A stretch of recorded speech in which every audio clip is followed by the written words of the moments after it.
Alright, welcome back to the channel, or welcome for the first time. If you are a first timer, please subscribe. I'm Cobra, this is Honest Game Station, and this is Rent 2005 review. Some spoilers ahead. I would like to say it's great to see a movie do a stage production justice for once. It can be a real hit or miss. It was directed by Chris Columbus, the guy who directed Home Alone. Yeah, he directed this, so sure. One thing I do think is good about this adaptation is, as you know, if you watched my previous review on Rent, I said the story was hard to follow, and I said that it's, difficult because there's a whole lot of stuff going on. I think it's so much easier for first timers here, having that whole movie perspective of, the alleyway with the drug addicts, the life support group, etc., etc. Also, the one and only Jesse L. Martin plays Collins. How do you stay on your feet when on every street it's trick or treat, and tonight it's trick? Welcome back to town, oh, I should lie down. Everything's brown and I feel sick. I would go in and explain the plot, but I done that in my previous Rent review on 2008 version, and there's not a whole lot of changes, so I just rather not repeat myself.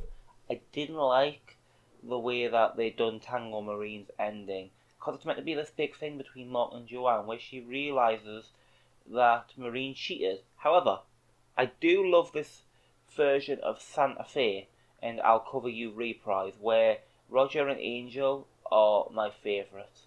I should probably go back and mention, because I just forgot to, what I meant by the ending is that it's like when Joanne drops Mark, it's like the rest of it's a dream for him, so Joanne doesn't really get that whole big thing about the realization, Obviously she does realize, but still, it's not the same as if it actually happened.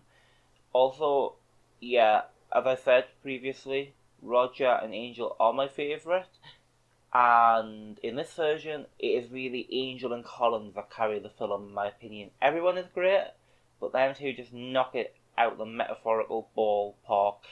The other thing I liked about the movie version is how they took advantage of the fact they can flash back over a film, and it shows Roger and April's relationship and her getting diagnosed with HIV. Because in the stage version, we never see that. We never see April. We only hear that she died. And I really like the song Rent in this version of Rent. The song Rent, the second song, where they are all burning the eviction notices.